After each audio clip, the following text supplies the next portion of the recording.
After those brief remarks, we will have Q&A, and I'll be reading tickets. Pull from a bowl, make sure that you have a ticket and information if you would like to ask a question today. And I'll also remind you now and at the end that there's always an opportunity to have your question answered by the Congresswoman's office. They're both QR codes here in the room, and you all know that she is always hard at work and accessible and available to you to answer questions, so there will be an opportunity to do that.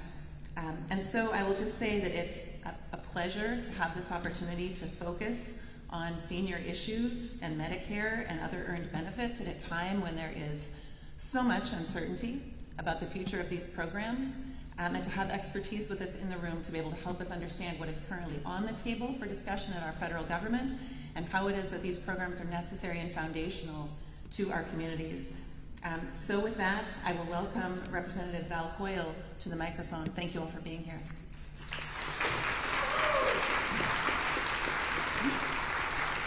Thank you, everyone, for being here, and Mayor Knutson and Lane Community College for helping provide this space. We're also live streaming this town hall because, as you all know, this district is very large. It's 17,000 square miles. We have people that are in rural communities. We also have people watching that are in other states and in other districts, because unlike Oregon, there are places where people do not, their Congress people do not do town halls. Can you imagine that? That they don't want to hear from their constituents, and that is not the Oregon way.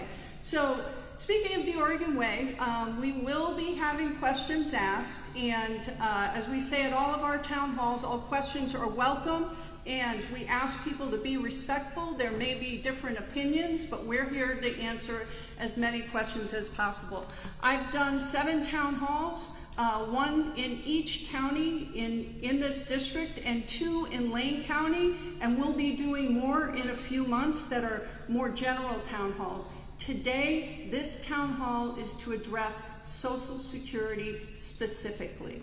And so we'll only be taking questions on Social Security.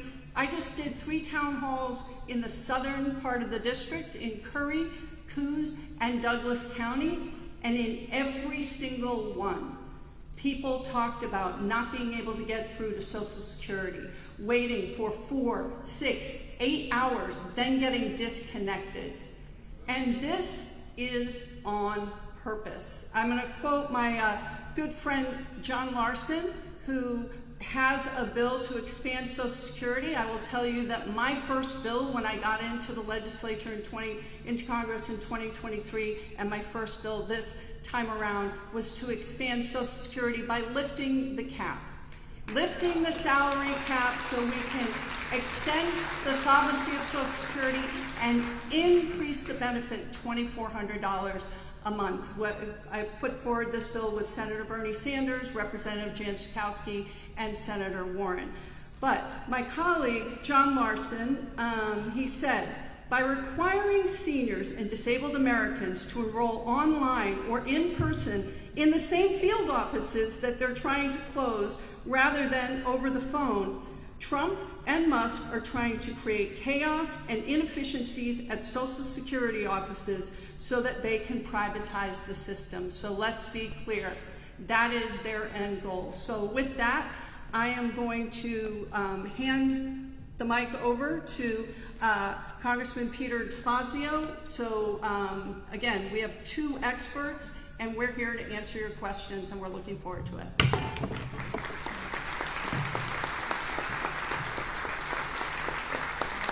Well, thanks, Val. Val is doing an absolutely fabulous job. I thank her every time I talk to her for being there in Washington, D.C. We should all thank her. It's a very, very difficult time.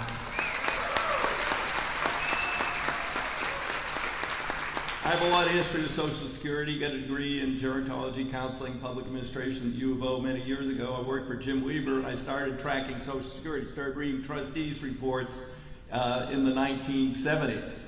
And you know, they've always talked about Social Security is going to go broke. No, Social Security isn't going to go broke. They're going to have insufficient cash flow starting about 2034 to pay full benefits, unless we do something. There are 3 options. Well, you can cut benefits. You can increase the retirement age again. I haven't met too many 80-year-old loggers out there, so I don't think we're going to increase the retirement age again. So the other option is to make the system fair, and that is every person who works in the United States of America will pay the same percent of their income into Social Security, and that will secure benefits for the system indefinitely, as far as you can project, 75 years into the future, and benefits could be increased, particularly for people with the lower end of the scale. Bernie Sanders and I introduced a bill to do that back in the 90s. Val is carrying the torch forward on that bill and also on John Larson's bill. John Larson is the senior Democrat on Ways and Means Committee that has jurisdiction over this. Now, just one more thing. Social Security is the most efficient and underappreciated system in a lot of ways. 1% is the cost of administering Social Security out of benefits. 1%. Now they're saying, what they're trying to do is say, oh, well, they've got too many people. No, they're understaffed now. They have been forever. And if we increase Social Security staffing, it doesn't count toward the federal deficit. It comes out of the Social Security Trust Fund, the payroll tax. It will not. So when Elon Musk and the Doge boys and Trump say, oh, we're just trying to save money and cut the deficit, no, you're not, because it doesn't count. What you're trying to do is make Social Security less efficient so you get back to the same old thing, which is privatization. You know what happens when it gets privatized? It's going to look just like the Medicare Advantage and other plans. The overhead won't be 1%, it will be 26%. That's what private insurance companies take, and that's what Wall Street would take to administer this program. So we need to keep it public. We need to secure it forever by lifting the cap. And with that, Max Richmond has been a friend of mine for decades. He runs the National Committee to Preserve Social Security and Medicare. If you're not a member, join up, because they're fighting for you every day back in Washington, D.C. Max? Thank you very much. Thank you. Thank you, Congresswoman, for inviting me. I want to acknowledge Mike Honda, former congressman from California who came over, a good friend of mine and good friend of Social Security. I'm Max Richmond. I'm the president of the Committee to Preserve Social Security and Medicare. We were founded in 1982 by a former congressman from California, retired, worried about what was going to happen to Social Security under the new Reagan administration. He wanted to preserve what he felt was his father's greatest legacy, and his father was President Roosevelt. He created our organization, and his son, James Roosevelt Jr., is the vice chair of our board. So I'm very happy to be here. I can't explain the situation any better than the congresswoman, the former congressman. Let me just say, I want to ask you, how many of you watched the president's joint address to Congress a month ago? I watched it too. While I was watching it, I got a text from a friend of mine, and the text said, the movie The Wizard of Oz is 86 years old. If Dorothy encountered a group of people today with no brains, no courage, and no heart, she wouldn't be in Oz, she'd be at a meeting of congressional Republicans. I don't know about the no brains part, but I sure believe that what that text said about heart and courage. How else do you explain all that applause? You saw it in the Congress, all that applause for lie after lie after lie, including a lot of lies about Social Security. I have spent the last few years trying to put to rest a lot of lies about Social Security, that there's no money there. It was stolen. That's not true. Peter explained how it's not bankrupt. We need to make some changes to make sure it can continue well into the future. The only way Social Security could ever be bankrupt is if we had 100% unemployment. Nobody was working, nobody was paying. So those lies that it's an entitlement, it's not, it's an earned benefit. You'll like this, that big lie, members of Congress don't pay Social Security. That's not true. Peter paid them, you pay them. Undocumented workers are stealing Social Security. Another big lie. There are a lot of cases where undocumented workers will get a number, will pay Social Security, their employer pays, but guess what? They can never collect, because yes, the opposite is happening. Undocumented workers last year contributed billions of dollars that they can never collect. So after trying to fix all these lies, I listened to this speech about people that are 200-300 years old collecting Social Security. Well, yeah, you laugh because it's a big lie. Or his pal, Elon Musk, saying that this is the huge Ponzi scheme. Really? A Ponzi scheme? Social Security is going to be 90 years old, August 14th. Everybody that's been expecting benefits, been paid on time, in full. That's not the way a Ponzi scheme works. So why is all this happening? As the Congresswoman said, this is an effort to undermine the program, to destabilize the program, cut benefits, cut offices, cut staff, so you will undermine the support for the program. This is why President Trump keeps saying, I won't touch Social Security, right? I won't touch Social Security. He knows how popular it is. 80-90% of Democrats, Republicans, Independents support Social Security, support your bill to expand and improve Social Security. So the only way he can get to that end, which is privatizing the program, is to soften that support. That's what's going on, and I hope we can talk about some of that this afternoon. Thank you so much.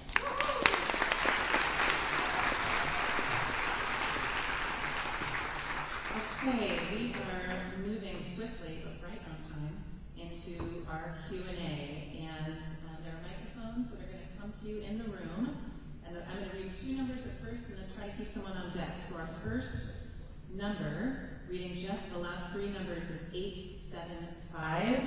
And the second question will be 879. Those are our first two questions, 875 and 879. I don't see you pop up. I'm just going to keep moving right on down the list here. 938. 938. You can see a hand up there in the bleachers. Thank you.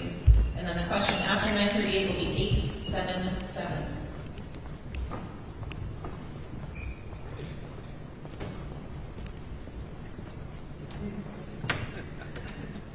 Hi, thank you all for being here. Love seeing you. How do you approach and question your Republican colleagues who swear they will not cut Social Security, but who know are going to bow to dear leader and do just that?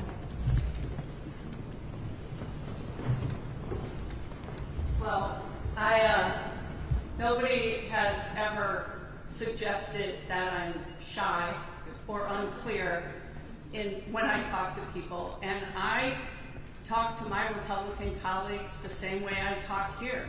I talk the same way in the most conservative parts of my district as I do right here in Eugene, Oregon, which is to say, you ran on, and your president ran on, not cutting Social Security and not cutting Medicare. And we will hold you to that. And, the one thing that they do, so I was, for a brief time, part of the Doge Caucus, which is a group of members, it had nothing to do with Elon Musk, that were trying to find efficiencies in government. And I decided, once we saw what Elon Musk was being allowed to do, they were destroying government. You can't find efficiencies, right? You're like, you can't put a roof on your house when someone's throwing dynamite into the living room. It's just, it wasn't right. But in there, Republicans talked about their messaging, saying, well, when you talk about Social Security, say you're not going to cut benefits, right? Because they know what they're going to do. They're trying to privatize the system. And again, they're trying to throw as many people off of Social Security as possible, which is why they're saying everyone has to come into the office, but you have to call to make an appointment, and then they fired the people that would answer the phone and shut down offices, right? This is on purpose. Now, they've changed that just recently so people can call about their benefits, but understand the chaos they are causing is intentional. And so we call it out every single way we can. I'm on the Natural Resources Committee. We had a bill, you might have heard about it. Apparently, my Republican colleagues think the most important thing we can be doing right now is to change the name of the Gulf of Mexico to Gulf of America. I pointed out that there were other things that we should be working on, right? Like the fact that they are trying to steal our Social Security, our earned benefits. So the question is, how do I talk to my Republican colleagues? Just exactly the same way I am now, saying that we're going to hold them accountable for what they ran on, because if we don't, I know you will. 877. I see a gentleman standing there. We'll need a microphone so that our zooming in constituents can also hear the question. And then 927 is the question after.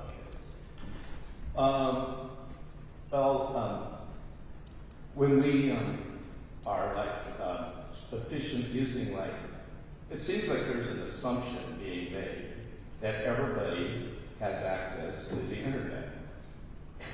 When they make these things that, oh, you can do your services to the internet, and more money, they set the requirement that the internet is a private thing. There's no government internet. There's no government that guarantee that everybody will get a broadband connection. I don't have one in town here. I'm lucky because I have a place way out on the coast that has a right. You know, there are internet poles right here. Shadow, because there's a shadow or something else. So the whole thing is, I guess the question is, you know, how do we make sure that everybody has equal access? So representing a very largely, in terms of space, rural district, many of my constituents do not have high-speed internet.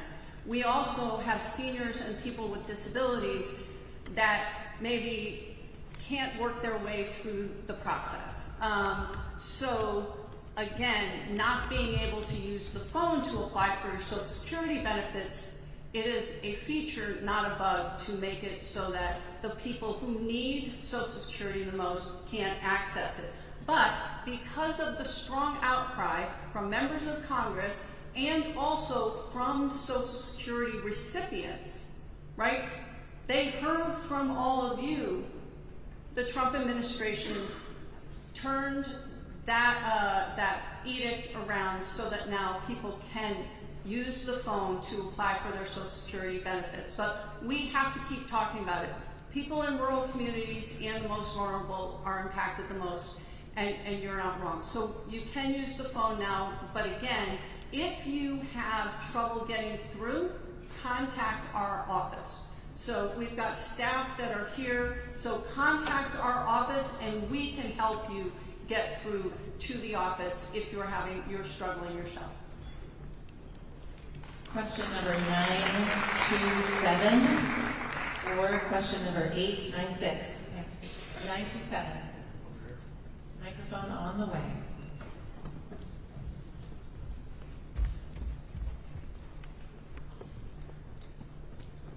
Hi, my name is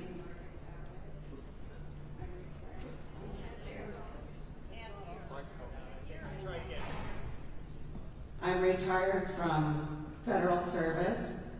It breaks my heart to see the way the federal government's being torn apart. My husband just just applied for Social Security benefits. We did it online. He got a letter. I called the local office yesterday about the letter. We were hung up on after 10 minutes. So I called the toll-free number. Wait time was, and I'm not kidding, 120 minutes. So thank you for what you're doing. Social Security needs more employees, not fewer. Thank you.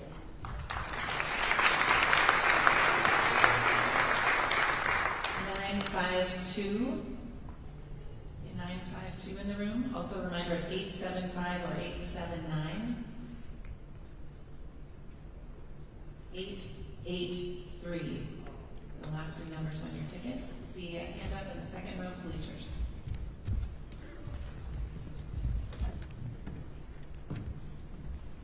Hi, Val Hoyle. I'm asking you to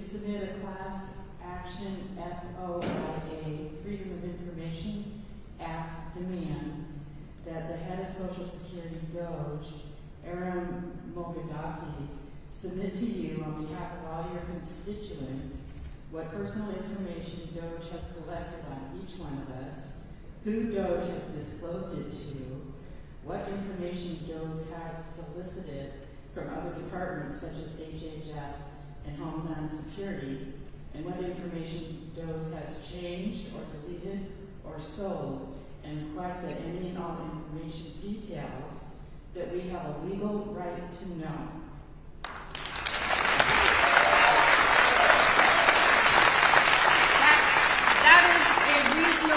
Request, and my colleagues and I are working on something like that. I will tell you that we saw an email a few weeks ago that the administration sent to Social Security employees saying that they should not respond to congressional inquiries, and that, or the inquiries of advocates.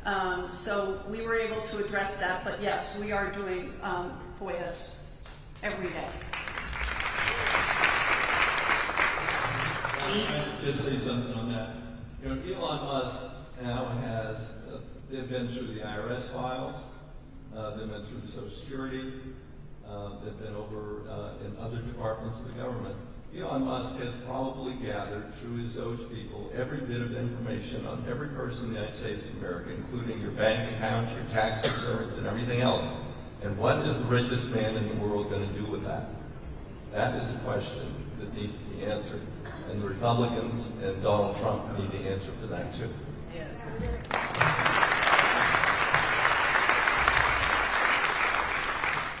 Number 898. And then after that, 916, 916.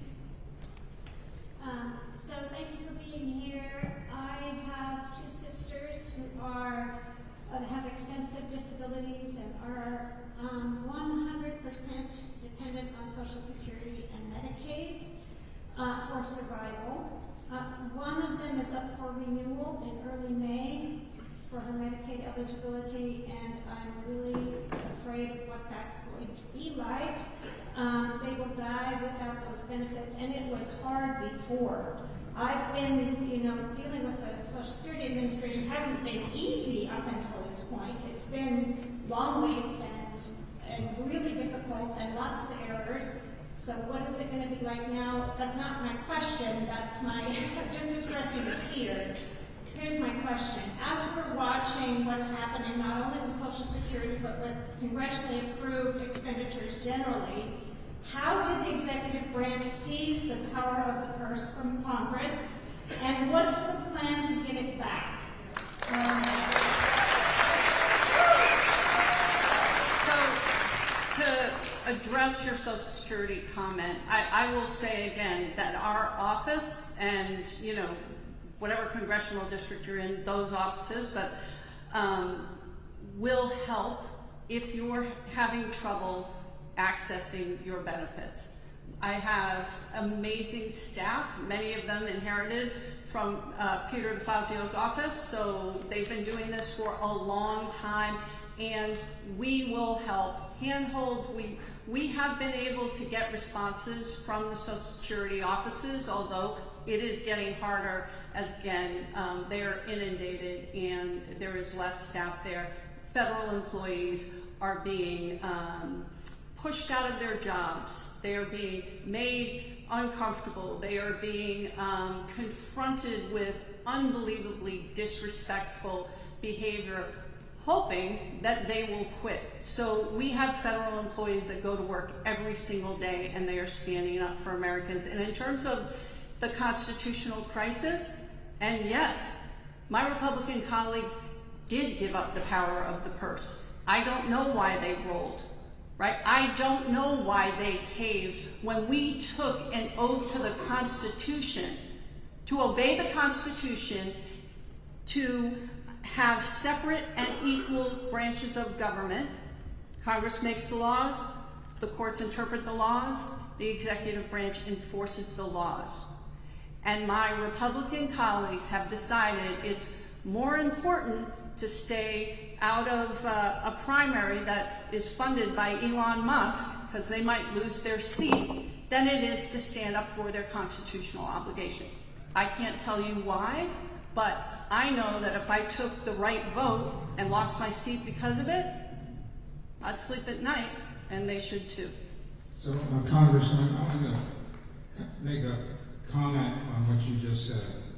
I don't know the answer either, but I was watching Senator Lisa Murkowski. You saw that about a week ago. And she said that her colleagues in the Republican Party are afraid. I thought that was an amazing statement from a veteran United States Senator, that Republicans are afraid. They're afraid to speak out, just for what you said, afraid to be primaried, afraid to have Elon Musk go in with his tens of millions of dollars and try to push them out of office. And I'm just glad I'm here with two members of Congress that are not afraid. Peter DeFazio is never afraid, and Val Hoyle is not afraid.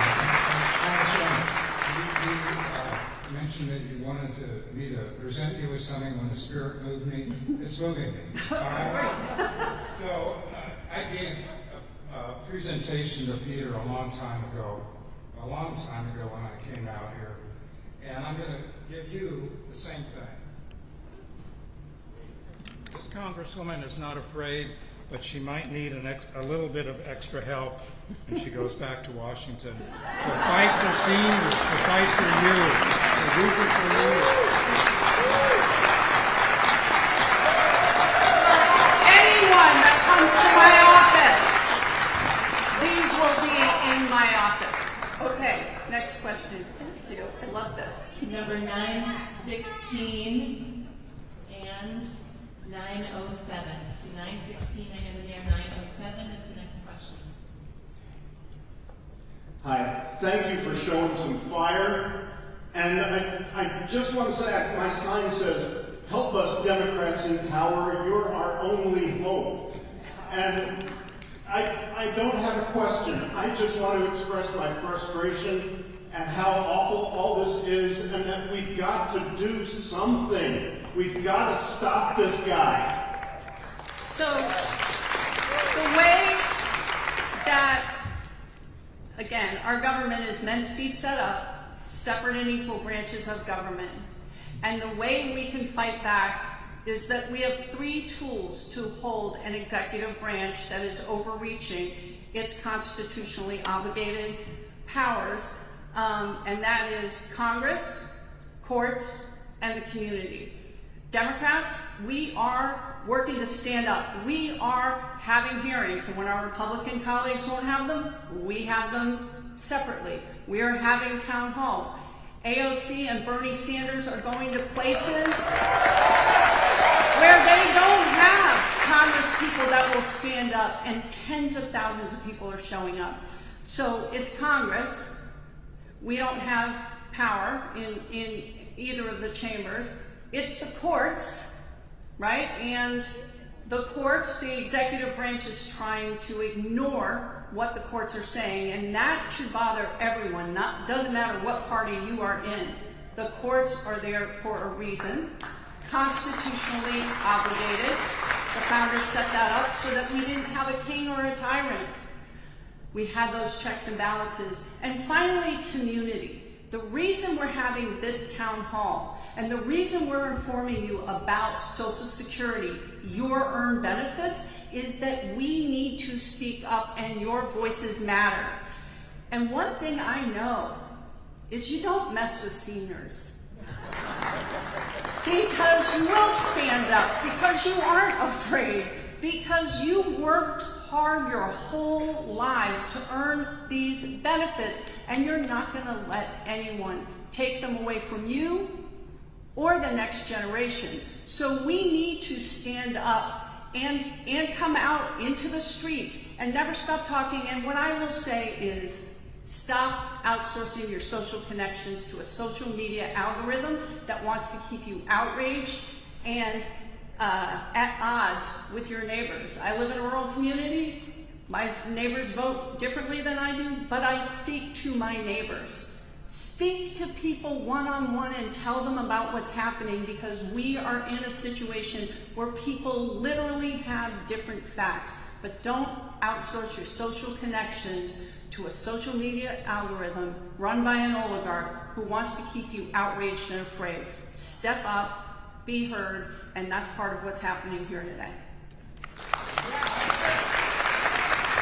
Number 907, and then 895. Raise your hand high, those are your numbers, either one. Following on that, 912. So I see maybe 907 or 895, and then 912. Thank you for being here. In 2016, we adopted our son in the state of Texas, and over the years it became very apparent that alcohol poisoning had caused extreme brain damage for him, leading up to the point that he is now in assisted living because that is the safest option for him and for those in his family. And his entire support system is paid for by Medicaid and Social Security. And there is deep concern that if Social Security is cut, his supports, his availability to function in society will end, and the safety of those who are closest to them is also at jeopardy. I am curious about how Congress is preparing to advocate for the non-traditional Social Security users, the students who rely on that support for their lives. Thank you. Thank you. And this is an example of someone who can't easily make it to a Social Security office or sit on the phone for 8 hours, right? So Social Security, it's set up for seniors, low-income adults, people with disabilities, and children who've lost a parent. That's the purpose of this benefit. So we're pointing it out and telling the story. So your story matters, because when we can go up and say, what about this person? Is this the person that you meant to hurt or not to be eligible? So please stay in contact with my office. And Congressman or Max, do you have any? Well, no, but I wanted to make, I've been thinking about this since this meeting started, and there's a lot of frustration and anger about the way the Social Security program is being undermined. But I want to remind you, I want to go back 30 years. Peter was in Congress, Mike Hondo was there. 30 years ago, President George W. Bush was reelected. In 2000, I think it was 2004, so a little less than that, 20 years ago. And we were in our boardroom watching him come to the podium. He'd just been reelected president. And the first thing out of his mouth is, I have been reelected, I have a mandate, and I'm going to use that mandate to privatize Social Security. You remember that. We're watching in our boardroom, we about fell out of our chairs. It's the first thing he talked about. But the advocate groups, members of Congress, stopped that. We stopped it cold, couldn't even get a vote in a Republican-controlled House of Representatives. So my message is, I know it's a different time, I know we've got a different kind of president, but it is possible to stop something really bad if people are connected and they work on it, they have town hall meetings, and their members of Congress have the support of their constituents. So do not give up on this fight. On that one, your son is obviously supported by Medicaid. I was back in D.C. a little while ago, and the senior Democrat on the Commerce Committee, which has been ordered to cut $800 billion out of the budget, asked the Congressional Budget Office, how much can we cut out of our programs without touching Medicare or Medicaid? They said 120 billion. They eliminated everything else. It would still be taking $680 billion out of Medicaid. And Medicaid is paying for services like your son needs. It's also paying for what percent of people in nursing homes? 60%. No, nursing homes. 60% of people in nursing homes are supported by Medicaid. So they cut Medicaid, we're going to have seniors in the street. They cut Medicaid, how are you going to be able to care for your son? This is, and Val already talked about this earlier, this is chugging along through the process. There's a little dissent within the Republican Party because some of them are saying, well, wait a minute, that means my rural hospital goes away. Oh, wait a minute, this is going to happen to my constituents. I don't know how they're going to get out of this pickle. But they want to cut taxes by $4 trillion, mostly benefiting the richest among us. And so therefore they say, well, we have to cut these things so we can afford to pay for tax cuts for the wealthiest people in America. Elon Musk doesn't need a tax cut, let me tell you that. And Oregon in particular will be disproportionately affected because of our expansion of the Oregon Health Plan. Again, this is not a Democratic issue or a Republican issue. In my rural communities, it was the one thing brought up in all of our town halls is, what will this do for our rural hospitals? What will this do for the Indian Health Services? It would be devastating for our tribal communities and Indian Health Services. So fundamentally, the Republicans in the Senate kicked the can down the road by saying, well, we're not cutting, Medicare, we're not cutting Medicaid, we're just saying you have to cut this amount of money without specifying.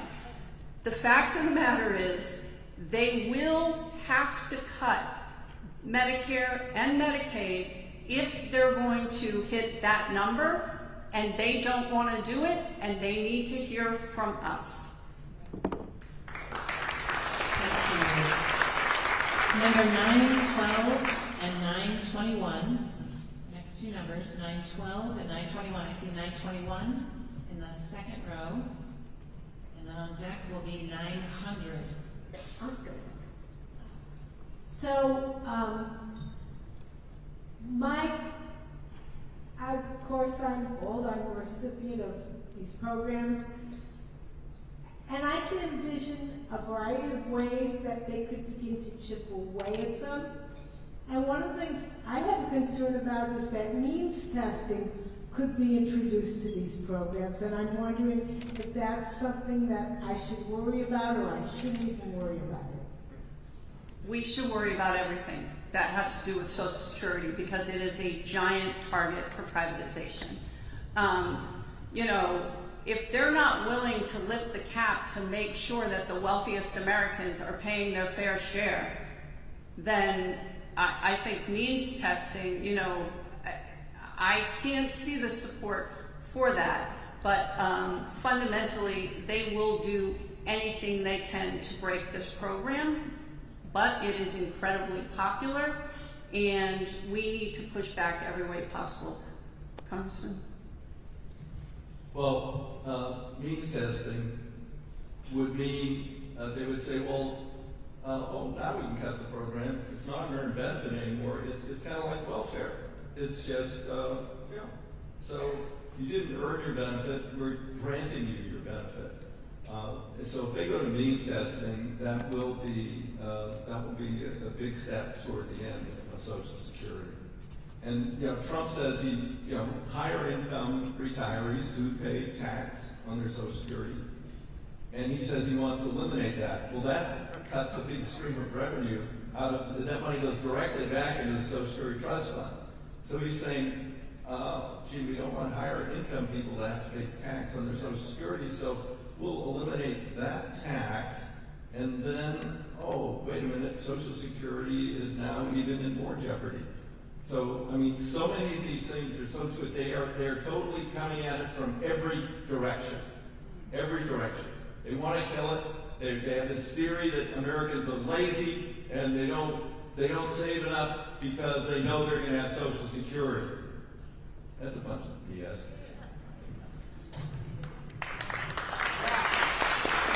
Number 900. So I wanted to make a comment about means testing? Because it's really an important, it's important to have a discussion. I hear often, I'm from Omaha, okay? You know who else is from Omaha? Warren Buffett. Why does Warren Buffett get Social Security? Why do people that have accumulated a lot of wealth get Social Security? They get it because they paid while they were working, right? We've been talking about the difference between an earned benefit and entitlement. Means testing means that your benefit will either be reduced or eliminated if you have some assets, some income when you're older. Means testing will turn Social Security into a welfare program, right? I have never met a single person on Social Security who's ashamed to be on Social Security. Anybody here ashamed to be on Social Security? I have never met a single person who would be proud to be on welfare. If this program is means tested, it becomes a welfare program, and all that support all over the country that I talked about, 80–90% of Americans, Democrats, Republicans, Independents, support Social Security because it's an earned benefit, it's not a welfare program. We don't want to go there. Number 900, and then 956, and 929. 956, 929. 932, and 940.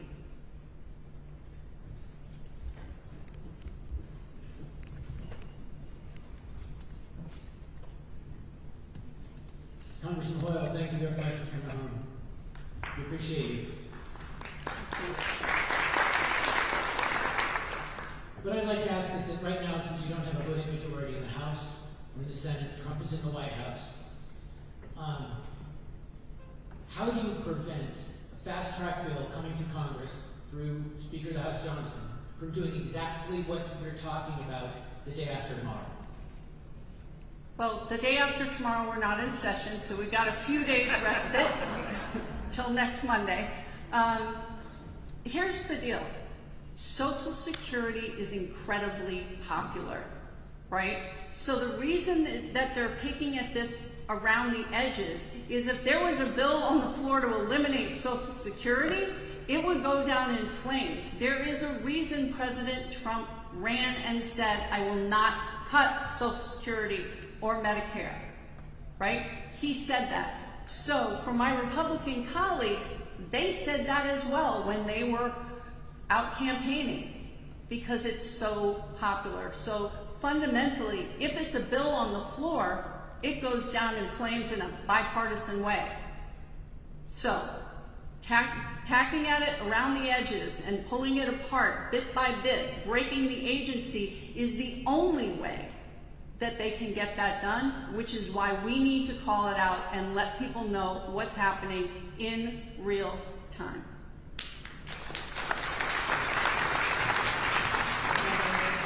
Number 918 for this question. Hi, my name is Erin Bonner. I'm a professional fiduciary, so I work with a lot of seniors and people with disabilities. And I don't necessarily have a question, I just want to make a statement. So the baby boomers are coming en masse, and there are just so many obstacles to us being able to serve them in an appropriate way with Social Security, with Medicare, with Medicaid. And anything that can be done to streamline those processes for the seniors would be very much appreciated. It was the same as the woman on the earlier who mentioned she was told she'd wait 120 minutes. I had 160 minutes the other day when I was on hold with Social Security. I have to drag my 80 and 90-year-old clients down to Social Security so they'll talk to me because I have a power of attorney, but I don't have payee status with them. So it's a very frustrating process, but it's an important process, and it needs to be streamlined and needs to be accessible for the people who really don't have the means and ability to get to those offices and make those phone calls and spend time on. You know, they're paying me by the hour to be on the phone with them for 4 hours with Social Security just to get a question answered. We don't charge always for that, but it's a frustration that they just can't afford. They can't stay awake for that long. They can't stay up. They can't be sitting in a chair in their office. it's just a frustrating process. So I would appreciate anything that can be done to streamline that process. And I know this is the worst time to be asking that question because of all the cuts, but it's important for people to hear. Thank you. And this isn't the worst time to ask. We have to highlight these stories to make sure that we talk about the impact of the cuts. Because if we don't talk about it, nobody hears about it and they get away with it. Also, don't hesitate to contact my office and we can help usually get through. Either of you have? Okay. Number 918 and number 942.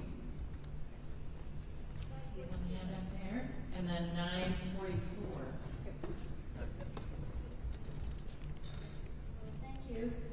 What else can we do besides stay informed, stand up at rallies and protest to save our Social Security? And is our local office on the chopping block here in Eugene?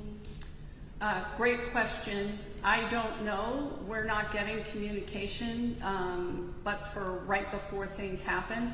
But at this point, not to my knowledge, and we would fight that with everything that we have. There's a few things that you can do. So, in addition to speaking up, in addition to contacting our office, letting us know your stories so that we can communicate that and we can protect people's identification. But create a personal account at the Social Security Administration website if you are able. It's my Social Security account. Acquire and save your earnings record, right? Part of DOJ and these unqualified people having access to all of our personal information going into the computer system, that's still COBOL because we have not funded upgrades in our Social Security IT system. So they have a 40-year-old IT system. They're still working on COBOL. Make sure, and again, the DOJ kids, they don't know the system and things are breaking. So acquire and save your earning records, print that out, regularly review your financial transactions. Very, very important. Track your credit history because we have heard that the Social Security Administration, that the administration has come in and declared people dead. These are supposedly undocumented immigrants, but the way that this administration has been getting things wrong, I wouldn't trust it. So track your credit history because it will show up if somebody reports you dead. Verify your identity with Social Security, the Social Security office in person when you can. So those are some other practical things that you can do. 944, 936. Any of those tickets? How about 915, 953? Yes, my name is Rachel Rich and I'm a retired teacher, but I wanted to speak on behalf of a couple friends of mine who are disabled and live entirely off of Medicaid and Social Security. One of them worked for the state of Texas as a teacher, and they didn't withhold Social Security, and so her Social Security benefit is $444 a month. And she's going to be going into low-income housing here pretty quick. At the same time, she would be Medicaid dependent, and also I hear rumblings about whether or not HUD and Section 8 will be properly funded. So people like that will be on the streets, and we friends will do the best we can, but she's got medical issues. Another friend is blind, same exact situation, low-income housing, Social Security and Medicaid, and she lives entirely off of those.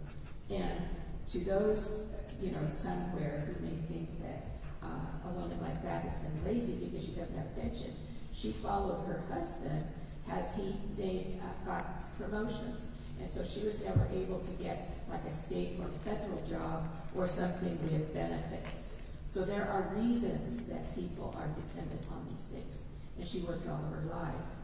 So I'm speaking out on behalf of people who literally cannot walk here or sit. Thank you.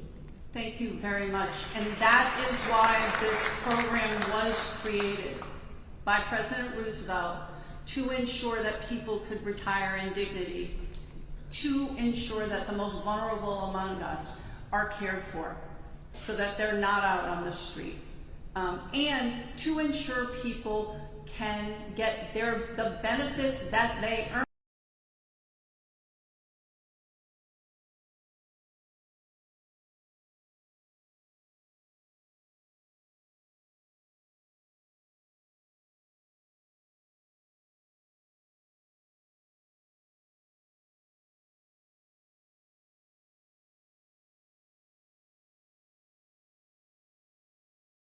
You too.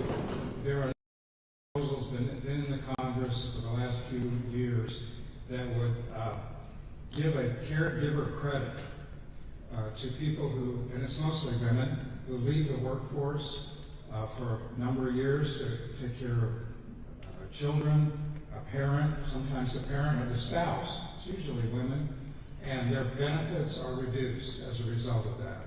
So we think it makes sense to have a formula apply for those people that have to leave the paid workforce and are still working probably harder, to have some credits applied so that when they end up being beneficiaries, they end up getting more than $400 or $500 a month, and those credits should be applied. I know it's something you care about deeply.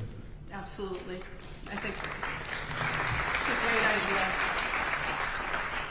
So it's hard to believe, but we are rounding the bend into our final question. We have number 915.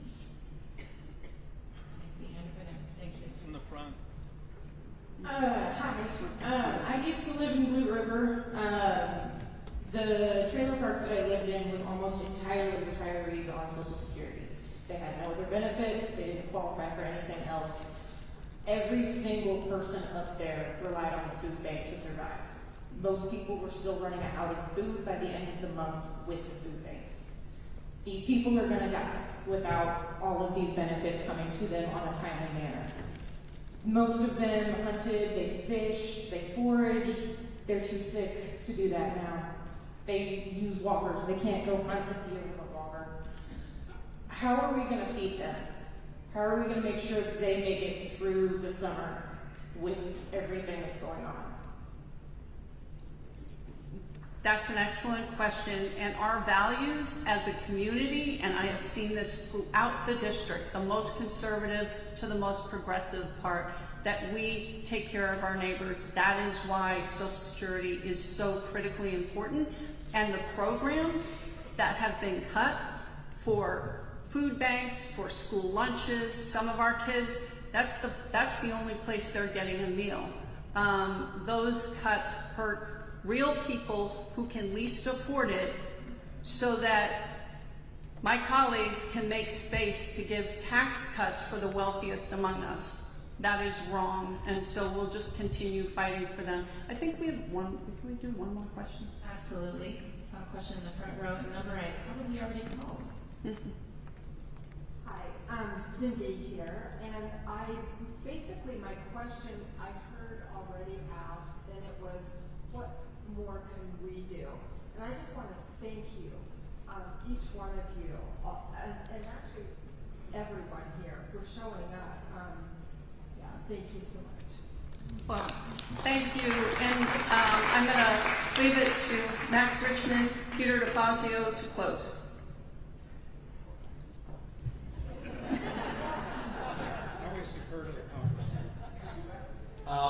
I'm just going to go back to where I started, and I do want to thank all of you for showing up here today. And what Val said is we've got to talk to people. We've got to tell them what is really going on. People are getting their news from alternative sources. They're not hearing about the cuts to Social Security. They're not hearing about the cuts to the school lunch program. They're not hearing about a lot of the things that are being undermined in our country. You know, I remember I came here after Trump got elected the first time. People pretty freaked out. We kept having to move my town hall. I was doing an ad campaign so I could speak more freely. And we ended up here. And 2,000 people capacity, this whole place showed up on a Sunday.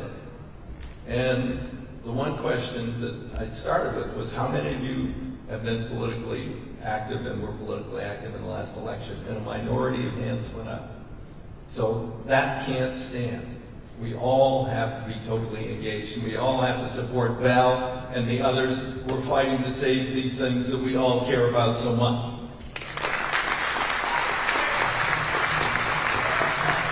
I can't say any better than Peter DeFazio, but thank you for inviting me.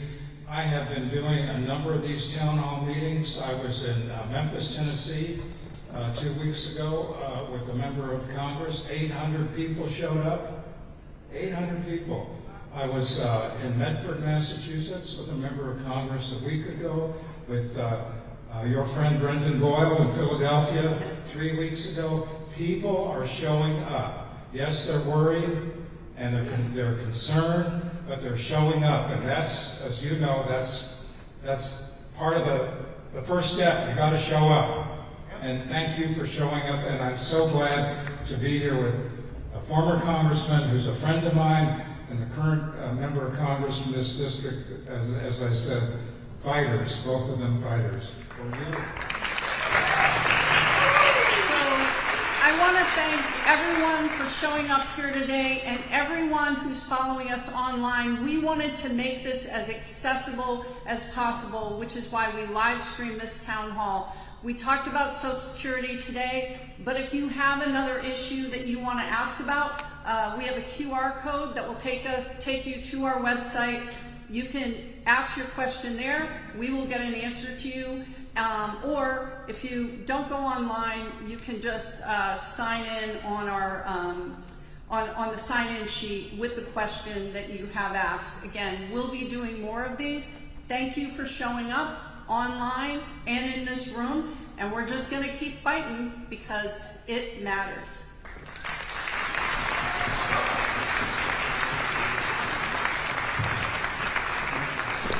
Ladies and gentlemen, Congresswoman Val Hoyle, thank you so much for being here with us today.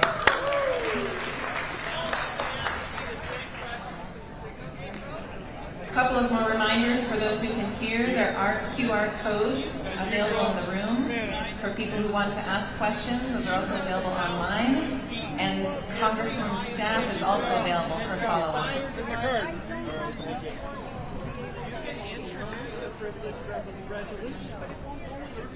Let Patrick McCain vote against the espionage.